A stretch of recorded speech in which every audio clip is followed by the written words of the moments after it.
நிப்பாட்டியா எல்லாம் பொறுப்பு உண்ட மாதிரி உட்காந்து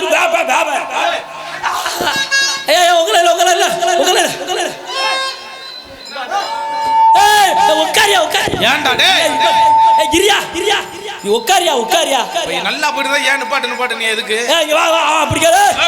என்னடா வீட்டுக்கு போயிடுவான் போட்டுருக்க நீ கச்சேரிக்கு வந்தியா கலகம் பண்ண வந்தியா கச்சேரியை கெடுக்க வந்து கொஞ்சம் கேப்பலாம் யாரு ஒண்ணுக்கு இருக்க போறான் பிறந்தாலும் அவசரமா முட்டிட்டு நல்லா வாச்சவனே கழட்டி விட்டா யார் நானா எதுக்கு வந்த நீ பாரு எதுக்கு தெரியுமா நிப்பாட்டினேன் எதுக்கு அப்படி கேளுங்க என்னடா இங்க வந்திருக்கிறது யார் யாரு எந்தெந்த ஊர்ல இருந்து எப்படிப்பட்ட கச்சேரிக்கு வந்திருக்கோம் நமக்கு தெரியும் இந்த உட்காந்து பாத்துக்கிட்டு இருக்காங்களே ஜனங்க ஆமா அவங்களுக்குலாம் என்ன தெரியும் அட ஏன்டா கையே தட்ட மாட்டறாங்க அங்க வாரு தலையில முக்காட போட்டுட்டு ஒரு ஆத்தா உட்கார்ந்திருக்கே ஆமா அதுக்கெல்லாம் என்ன தெரியும்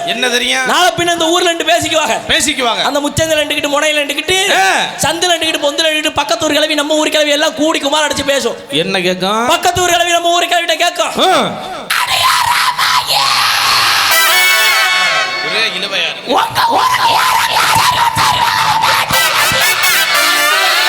ஆறுடி வந்தது அப்படின்னு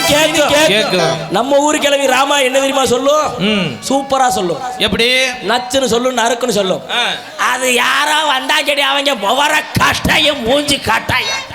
ஒருத்தன் வந்தான் கையிலையும் கர்ச்சிப்பு காலையும் கர்ச்சிப்பு ஆறாண்டி பொழந்த மேனிக்க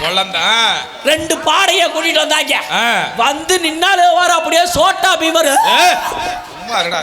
தங்கம்டா ஏன்டா அப்படி சொல்றா இங்கிட்டு நாயனக்காரன் உட்கார்ந்து பாரு இத்தா தட்டியாவே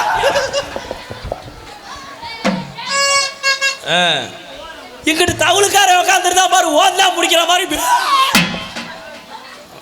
இப்படியா சொல்றது இப்படி சொல்லக்கூடாது இன்னார் வந்தாங்க இந்த ஊர்ல இருந்து வந்தாங்க அன்னார் வந்தாங்க அப்படி இப்படி பாடுறாங்க அப்படிங்கறத சொல்லணுமா இல்லையா சொல்லணும்ல நம்ம சொன்னா தானே உங்களுக்கு தெரியும் சொல்லுவோமா சொல்லிருங்க